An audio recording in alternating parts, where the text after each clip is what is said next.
Bon, les news, alors oui, ça fait quelques jours, mais on ne l'a pas vu dans cette émission. Je crois que c'est la bande-annonce numéro 2 d'Obi-Wan Kenobi, la série qui arrive sur Disney+, le 27 mai, me semble-t-il. Oui, le 27 mai, donc bientôt, dans 2 semaines. Bah carrément. Ouais, dans 2 semaines, ouais. Et donc, est-ce que on connaît maintenant le scénario? C'est quoi le pitch?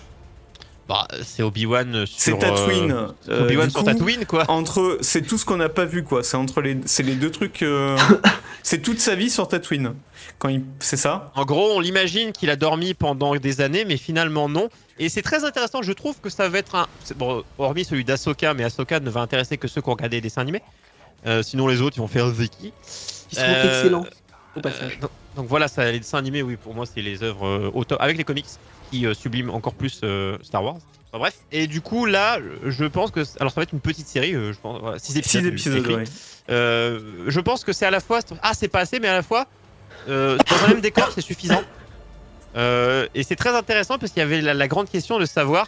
quand vous avez regardé des dessins animés, quand vous lisez les comics, vous savez que Dark Vador... va mettre en place un service des inquisiteurs, je crois qu'il s'appelle comme ça, pour traquer les ennemis du côté obscur, donc les Jedi. Et du coup, c'est se dire, ils sont censés, la Force, ils sont censés savoir, ressentir, tout ça. Vous connaissez mieux que moi Star Wars. Et bien, comment on se cache en tant que Jedi, comment c'est pas juste il est dans sa cahute. Et c'est vraiment, je pense que ça fera, une fois qu'on aura vu cette série, re-regarder un peu les gens qui se font des rushs, quand ils vont regarder le 3 puis après passer au 4, bien qu'il aura évidemment vieilli forcément le 4 de plus en plus, mais ça aide à appréhender un petit peu tout le pourquoi Luke a pas été formé, pourquoi la relation avec son oncle, qui est intéressante parce que dans le 4 on voit juste c'est peut-être un vieil aigri, et pourquoi il est aigri, pourquoi, enfin voilà, c'est moi perso, c'est une de celles, et cet acteur que je surkiffe.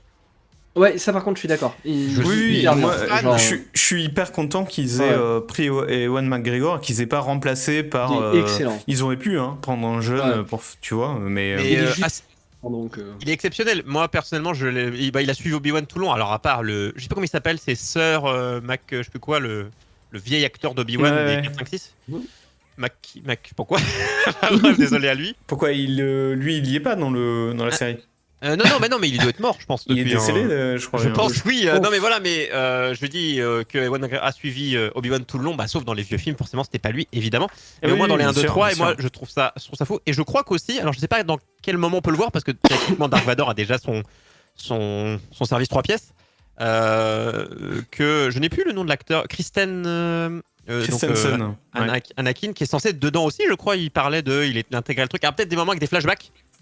Mais c'est cool aussi qu'il les fait revenir, c'est logique. Enfin, que tu revois les mêmes acteurs avec du coup les mêmes voix pour la VF, les mêmes doubleurs. Enfin, qu'on retrouve une cohérence et ça peut aider à vraiment scinder les films, vraiment à aider à réapprécier. Et j'ai vu que, je sais plus si c'est dans une interview, en tout cas c'était tweeté, donc c'est juste lui qui a tweeté, donc Ewan McGregor, ou tiré d'une interview qui disait qu'à un moment donné la prélogie se faisait tirer à balles réelles, que maintenant beaucoup de gens l'adorent. Enfin, de plus en plus les gens l'adorent. Après peut-être parce que Disney est passé par là avec le 7, toi 8, tu l'as toujours préféré. Tu relativises, mais de plus en plus il est content de voir que mine de rien il voyait que par rapport aux ultra fans qui se faisaient tirer à balles réelles dans un 2, 3, plus je crois que c'est le moins aimé, je crois que c'est le 2 des 1, 2, 3, et le plus aimé c'est le 3, je crois.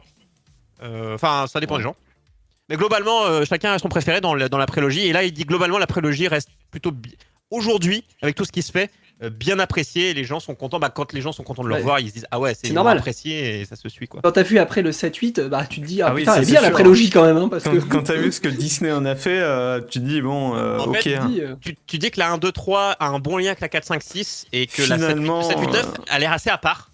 George Lucas, malgré tout ce qu'il a fait. Oui, on peut dire à part.